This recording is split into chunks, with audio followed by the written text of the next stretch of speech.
ఆంధ్ర యువగలం ప్రజల మాటే మా నోట. అందరికీ నమస్కారం.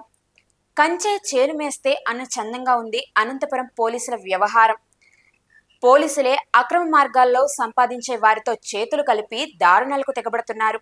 ఈ నేపథ్యంలో పోలీసు అధికారులపై చర్యలు తీసుకుంది ప్రభుత్వం.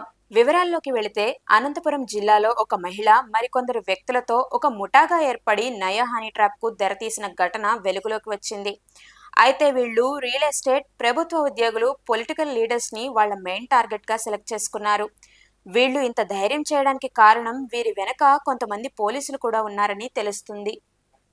అనంతపురం నగరం అలానే చుట్టుపక్కల ప్రాంతాలలో ఉన్న ఒక మహిళ పోలీసులతో చేతులు కలిపి వ్యక్తులను ట్రాప్ చేసి మరీ వారి నుండి లక్షలకు లక్షలు వసూలు చేస్తున్న ఘటన వెలుగులోకి వచ్చింది. మొదట వారి టార్గెట్ ను ఫిక్స్ చేసుకుంటారు. ఆ తరువాత ఒక మహిళతో ఫోన్ కాల్ ద్వారా ఆ వ్యక్తితో మాటలు కలుపుతున్నారు. అవి కాస్త న్యూడ్ కాల్ వరకు వెళ్తున్నాయి. అక్కడి నుండి ఈ వ్యక్తులు వారితో ఏకాంతంగా గడిపే సమయానికి ఆ సదరు మహిళ యొక్క అన్నని అంటూ లేదా భర్తని అంటూ, అదే కాకపోతే చుట్టుపక్కల వ్యక్తులమంటూ ఎవరో ఒకరు వస్తున్నారు. ఇక్కడే అసలు ట్విస్ట్ మొదలవుతుంది. అప్పటి వరకు వారితో మాట్లాడిన ఆడియోలు మరియు వీడియో కాల్స్లను రికార్డ్ చేసుకుని వాటిని అదే సమయానికి బయటపెట్టి డబ్బులు డిమాండ్ చేయడమే వీరి మెయిన్ టార్గెట్. ఇలాంటి వ్యక్తుల దగ్గర లక్షలకు లక్షలు దోచుకుంటున్నారు. చేసేదేమీ లేక వారు కూడా డబ్బులు ఇస్తున్నారు. ఎక్కడ ఎదురు తిరిగితే వాళ్ళ వీడియోలు, ఆడియోలు బయటకు వస్తాయి అన్న భయంతో. ఇదంతా పక్కన పెడితే ఈ ముఠాలో పోలీసులు కూడా ఉన్నారంటే ఎవరైనా నమ్ముతారా? హనీ ట్రాప్ వ్యవహారంలో సమాచారం అందగానే కూపీలాగగా ఇందులో కాకీల పాత్ర బయటపడింది. ఇలాంటి మోసాలను అరికట్టాల్సిన పోలీసులే ఇందులో భాగమైనట్టు తెలుస్తుంది. పోలీసులు ఉన్నారన్న ధైర్యంతో ఈ ముఠా మరింత రెచ్చిపోయినట్లు తెలుస్తుంది. ఈ ట్రాప్ లో చిక్కుకున్న వారితో ముఠా వ్యవహరించే తీరు అత్యంత భయంకరంగా ఉంటుందని బాధితులు చెబుతున్నారు. ఇదే క్రమంలో ఒక కానిస్టేబుల్ తో ఆ ముఠాలోని మహిళ మాట్లాడిన కాల్ రికార్డింగ్ ఒకటి బయటకు వచ్చింది. ఈ ముఠాలోని సభ్యులంతా డబ్బు పంచుకుంటున్న క్రమంలో వారి మధ్య వచ్చిన విభేదాలతో ఈ వ్యవహారం వెలుగులోకి వచ్చింది. దీనిలో భాగంగానే Raptadu CI Harsha, Anantapuram 3 town CI Rajendranath Yadav ను విఆర్ కు పంపిన ఉన్నతాధికారులు. ఇంటి దగ్గరకు వచ్చేది ఏమేం చేస్తున్నది వాయిస్ తో, రికార్డు తో, ఎవిడెన్స్ తో నాకున్నాయి సార్, నా దగ్గర ఉన్నాయి. ఎప్పుడు వచ్చినారు పోలీసు వాళ్ళు? సార్ అది మీకు తెలుసో లేదో నాకు తెలియదు. నాకు తెలియలేమ్మా. ఇప్పుడు సార్ మళ్ళీ నన్ను ఇరికేద్దండి సార్, ఈ విషయంలో నన్ను ఇరికేద్దండి. నేను నిజం చెప్తున్నాను. మీరు ఒక విషయం చెప్తాను. మీరు అందరూ కూడా గాల్లో దీపాలు లాంటి బతుకులు బతుకుతున్నారు. గలాటలు పెట్టుకుని మీరు ఎందుకు ఇది చేసుకుంటారు అని నేను అంటాను. సార్ గాల్లో దీపాలు పోతే పోతుంది సార్, ఇదే సెకండ్. మేమైతే పెట్టుకోలేదు, ఆయన మాకు వచ్చి పెట్టుకుంటుంది. ఆడపిల్లలతో పెట్టుకుంటే మామూలుగా ఉండదు సార్. మేమేం తప్పు చేసాము? అవును సార్, అవును. ఇప్పుడు ఏమి నేను బెంగళూరుకి కోచింగ్ చేసుకోవాలి, ఇవన్నీ వద్దుమా, నేను చేయలేను, వెళ్ళిపోతానని చెప్పినాను. సరే ఓకే.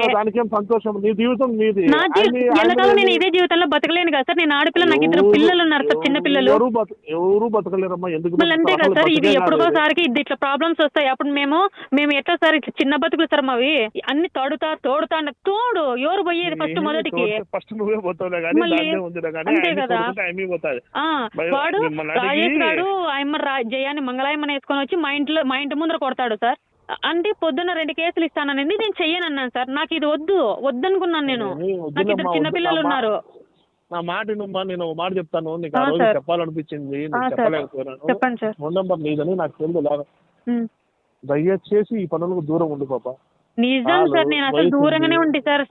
ఆల్రెడీ నేను ఇంత ముందు రూరల్లో చిక్కినప్పుడే అప్పటికే డ్రాప్ అయిపోయి నా ఇంట్లో నేనుంటే ఆయమ్మ నా ఇంటికి వచ్చి గెలికింది సార్ నన్ను పోలీస్. సర్లేమ్మా, ఒకసారి మీరు పని చేయి, మల్లేశ్వరిని కూడా పిలుచుకొని ఇప్పుడేమో ముద్దు కానీ వాళ్ళని కూడా అదే రాజేష్ ఫోన్ చేసి ఆయమ్మని ఫస్ట్ స్టార్ట్ నుంచి పిలుచుకొని బయటకు రాను అని చెప్పిన వస్తా అని చెప్పినాడు.